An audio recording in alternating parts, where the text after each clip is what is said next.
ओम नमो भगवते वासुदेवाय। ओम नमो भगवते वासुदेवाय। ओम नमो भगवते वासुदेवाय। ओम नमो भगवते वासुदेवाय। श्रीमद् भागवत अमृत कथा प्रथम स्कंध अथ नवमोध्याय। इस अध्याय का नाम है युधिष्ठिर आदि का भीष्म के पास जाना और भगवान श्री कृष्ण की स्तुति करते हुए भीष्म जी का प्राण त्याग करना।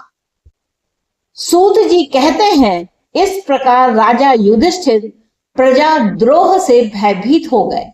फिर सब धर्मों का ज्ञान प्राप्त करने की इच्छा से उन्होंने कुरुक्षेत्र की यात्रा की, जहां भीष्म पितामह शरशय्या पर पड़े हुए थे। शौनक आदि ऋषियों उस समय उन सब भाइयों ने स्वर्ण जटित रथों पर, जिनमें अच्छे अच्छे घोड़े जुते हुए थे, सवार होकर अपने भाई युधिष्ठिर का अनुगमन किया। उनके साथ व्यास, धौम्य आदि ब्राह्मण भी थे। शौनक जी अर्जुन के साथ भगवान श्री कृष्ण भी रथ पर चढ़ करके चले। उन सब भाइयों के साथ महाराज युधिष्ठिर की ऐसी शोभा हुई मानो यक्षों से घिरे हुए स्वयं कुबेर ही जा रहे हों। अपने अनुचरों और भगवान श्री कृष्ण के साथ वहां जाकर पांडवों ने देखा कि भीष्म पितामह स्वर्ग से गिरे हुए देवता के समान पृथ्वी पर पड़े हुए हैं। उन लोगों ने उन्हें प्रणाम किया। शौनक जी उसी समय भरत वंशियों के गौरव रूप भीष्म पितामह को देखने के लिए सभी ब्रह्म ऋषि, देव ऋषि और राज ऋषि वहां आए।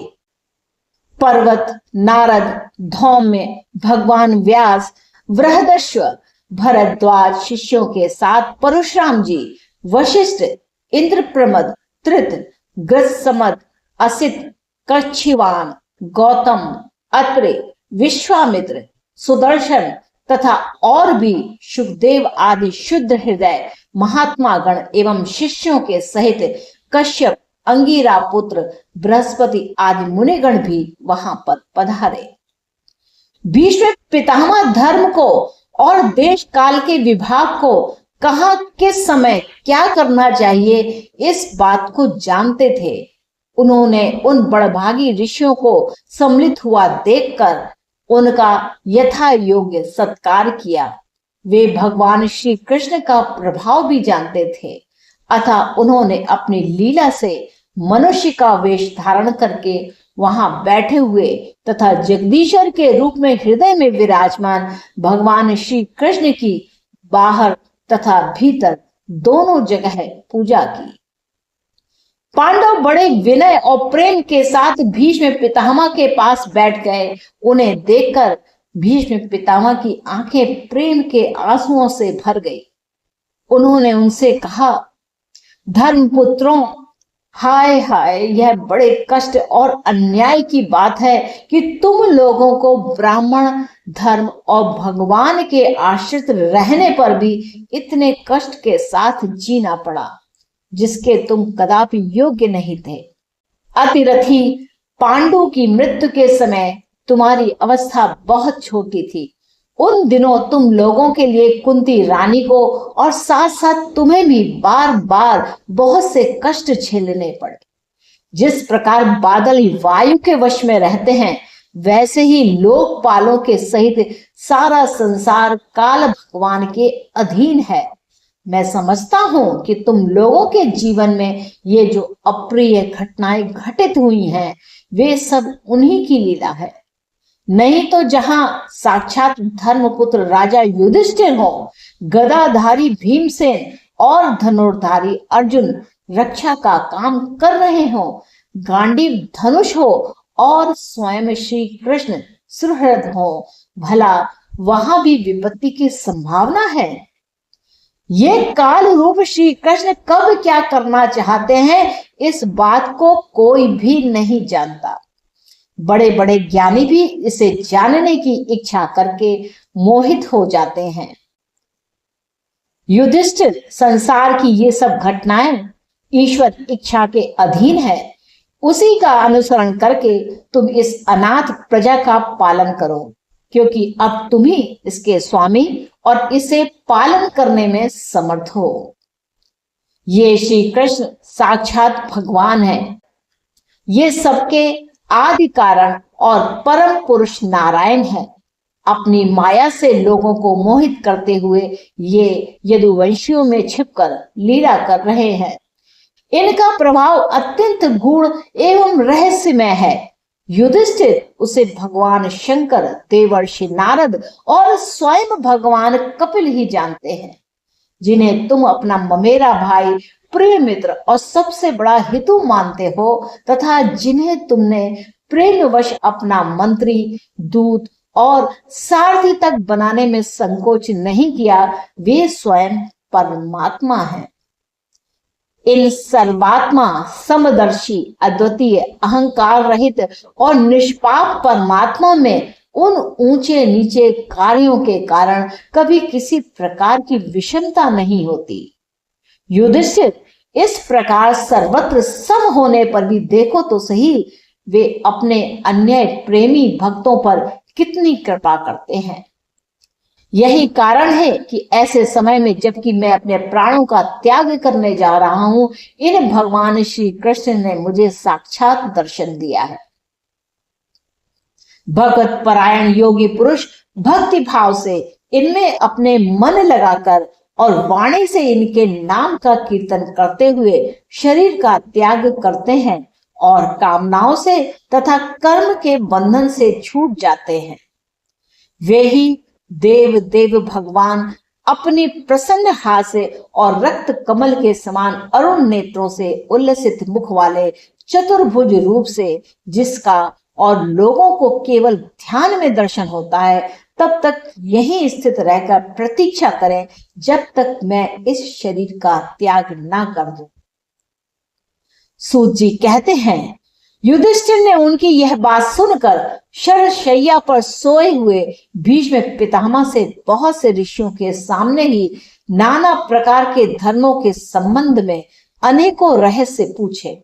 तब तत्ववेत्ता भीष्म पितामह ने वर्ण और आश्रम के अनुसार पुरुष के स्वाभाविक धर्म और वैराग्य तथा राग के कारण विभिन्न रूप से बतलाए हुए निवृत्ति और प्रवृत्ति रूप द्विविध धर्म, दान धर्म, राजधर्म, मोक्ष धर्म, स्त्री धर्म और भगवत धर्म, इन सब का अलग अलग संक्षेप और विस्तार से वर्णन किया।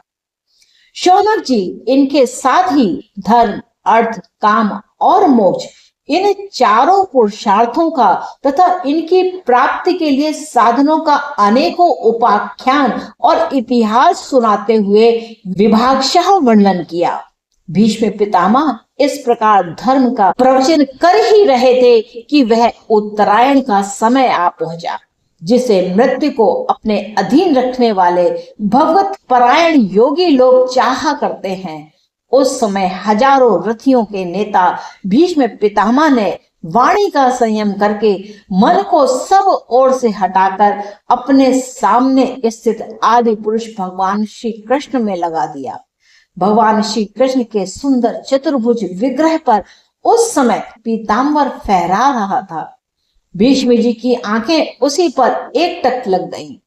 उनको शस्त्रों की चोट से जो पीड़ा हो रही थी, वह तो भगवान के दर्शन मात्र से ही तुरंत दूर हो गई तथा भगवान की विशुद्ध धारणा से उनके जो कुछ अशुभ शेष थे, वे सभी नष्ट हो गए।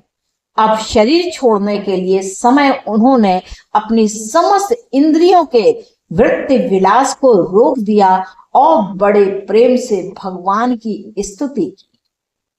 भीष्म जी ने कहा, अब मृत्यु के समय मैं अपनी यह बुद्धि, जो अनेक प्रकार के साधनों का अनुष्ठान करने से अत्यंत शुद्ध एवं कामना रहित हो गई है, यदुवंश शिरोमणि अनंत भगवान श्री कृष्ण के चरणों में समर्पित करता हूँ, जो सदा सर्वदा अपने आनंदमय स्वरूप में स्थित रहते हुए कभी विहार करने की लीला करने की इच्छा से प्रकृति को स्वीकार कर लेते हैं, जिससे यह सृष्टि परंपरा चलती है। जिनका शरीर त्रिभुवन सुंदर एवं श्याम तमाल के समान सांवला है, जिस पर सूर्य रश्मियों के समान श्रेष्ठ पीतांबर लहराता रहता है और कमल सदृश मुख पर घुंघराली अलकें लटकती रहती हैं, उन अर्जुन सखा श्री कृष्ण में मेरी निष्कपट प्रीति हो। मुझे युद्ध के समय की उनकी वह विलक्षण छवि याद आती है। उनके मुख पर लहराते हुए घुंघराले बाल घोड़ों की टाप की धूल से मटमैले हो गए थे और पसीने की छोटी छोटी बूंदें शोभायमान हो रही थी। मैं अपने तीखे बाणों से उनकी त्वचा को बीध रहा था। उन सुंदर कवच मंडित भगवान श्री कृष्ण के प्रति मेरा शरीर, अंतःकरण और आत्मा समर्पित हो जाए। अपने मित्र अर्जुन की बात को सुनकर, जो तुरंत ही पांडव सेना और कौरव सेना के बीच में अपना रथ ले आए और वहां स्थित होकर जिन्होंने अपनी दृष्टि से ही शत्रु पक्ष के सैनिकों की आयु छीन ली, उन पार्थ सखा भगवान श्री कृष्ण में मेरी परम प्रीति हो। अर्जुन ने जब दूर से कौरवों की सेना के मुखिया हम लोगों को देखा, तब पाप समझकर वह अपने स्वजनों के वध से विमुख हो गया। उस समय जिन्होंने गीता के रूप में आत्म विद्या का उपदेश करके उसके सामयिक अज्ञान का नाश कर दिया, उन परम पुरुष भगवान श्री कृष्ण के चरणों में मेरी प्रीति बनी रहे। मैंने प्रतिज्ञा कर ली थी कि मैं श्री कृष्ण को शस्त्र ग्रहण करा करके छोड़ूंगा। उसे सत्य एवं ऊंची करने के लिए उन्होंने अपनी शस्त्र ग्रहण ना करने की प्रतिज्ञा तोड़ दी। उस समय वे रथ से नीचे कूदे और सिंह जैसे हाथी को मारने के लिए उस पर टूट पड़ता है, वैसे ही रथ का पहिया लेकर मुझ पर झपट पड़े। उस समय वे इतने वेग से दौड़े कि उनके कंधे का दुपट्टा गिर गया और पृथ्वी कांपने लगी। मुझ आतताई ने तीखे बाण मार मारकर उनके शरीर का कवच तोड़ डाला था, जिससे सारा शरीर लहूलुहान हो रहा था। अर्जुन के रोकने पर भी वे बलपूर्वक मुझे मारने के लिए मेरी ओर दौड़े आ रहे थे। वे ही भगवान श्री कृष्ण जो ऐसा करते हुए मेरे प्रति अनुग्रह और भक्त वत्सलता से परिपूर्ण थे, मेरी एकमात्र गति हो, आश्रय हो। अर्जुन के रथ की रक्षा में सावधान जिन श्री कृष्ण के बाएं हाथ में घोड़ों की रास थी और दाहिने हाथ में चाबुक, इन दोनों की शोभा से उस समय जिनकी अपूर्व छवि बन गई थी तथा महाभारत युद्ध में मरने वाले वीर जिनकी इस छवि का दर्शन करते रहने के कारण सार रूप्य मोक्ष को प्राप्त हो गए, उन्हीं पार्थ सारथी भगवान श्री कृष्ण में मुझे मरणासन की परम प्रीति हो। जिनकी लटकीली सुंदर चाल, हाव भाव युक्त चेष्टाएं, मधुर मुस्कान और प्रेम भरी चितवन से अत्यंत सम्मानित गोपियां रास लीला में उनके अंतर्धान हो जाने पर प्रेमोन्माद से मतवाली होकर जिनकी लीलाओं का अनुकरण करके तन्मय हो गई थी, उन्हीं भगवान श्री कृष्ण में मेरा परम प्रेम हो। जिस समय युधिष्ठिर का राजसूय यज्ञ हो रहा था, मुनियों और बड़े बड़े राजाओं से भरी हुई सभा में सबसे पहले सबकी ओर से इन्हीं सबके दर्शनीय भगवान श्री कृष्ण की मेरी आंखों के सामने पूजा हुई थी। वे ही सबके आत्मा प्रभु आज इस मृत्यु के समय मेरे सामने खड़े हैं। जैसे एक ही सूर्य अनेक आंखों से अनेक रूपों में दिखते हैं, वैसे ही अजन्मा भगवान श्री कृष्ण अपने ही द्वारा रचित अनेक शरीरधारियों के हृदय में अनेक रूप से जान पड़ते हैं। वास्तव में तो वे एक और सबके हृदय में विराजमान है ही। उन्हीं इन भगवान श्री कृष्ण को मैं भेद भ्रम से रहित होकर के प्राप्त हो गया हूँ। सूत जी कहते हैं, इस प्रकार भीष्म पितामह ने मन, वाणी और दृष्टि की वृत्तियों से आत्म स्वरूप भगवान श्री कृष्ण में अपने आप को लीन कर लिया। उनके प्राण वहीं विलीन हो गए और वे शांत हो गए। उन्हें अनंत ब्रह्म में लीन जानकर सब लोग वैसे ही चुप हो गए, जैसे दिन के बीत जाने पर पक्षियों का कलरव शांत हो जाता है। उस समय देवता और मनुष्य नगारे बजाने लगे। साधु स्वभाव के राजा उनकी प्रशंसा करने लगे और आकाश से पुष्पों की वर्षा होने लगी। शौनक जी, युधिष्ठिर ने उनकी मृत शरीर की अंत्येष्टि क्रिया कराई और कुछ समय के लिए वे शोक मग्न हो गए। उस समय मुनियों ने बड़े आनंद से भगवान श्री कृष्ण की उनके रहस्यमय नाम ले लेकर स्तुति की। इसके पश्चात अपने हृदय को श्री कृष्णमय बनाकर वे अपने अपने आश्रमों को लौट गए। तदंतर भगवान श्री कृष्ण के साथ युधिष्ठिर हस्तिनापुर चले आए और उन्होंने वहां अपने चाचा धृतराष्ट्र और तपस्विनी गांधारी को ढांढस बताया। फिर धृतराष्ट्र की आज्ञा और भगवान श्री कृष्ण की अनुमति से समर्थ राजा युधिष्ठिर अपने वंश परंपरागत साम्राज्य का धर्म पूर्वक शासन करने लगे। इति श्रीमद्भागवते महापुराणे पारमहंस्यां संहितायां प्रथम स्कंदे युधिष्ठिर राज्य प्रलभो नाम नवमो अध्यायः संपूर्णम्। ओम नमो भगवते वासुदेवाय। ओम नमो भगवते वासुदेवाय।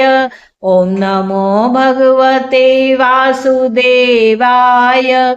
ओम नमो भगवते वासुदेवाय।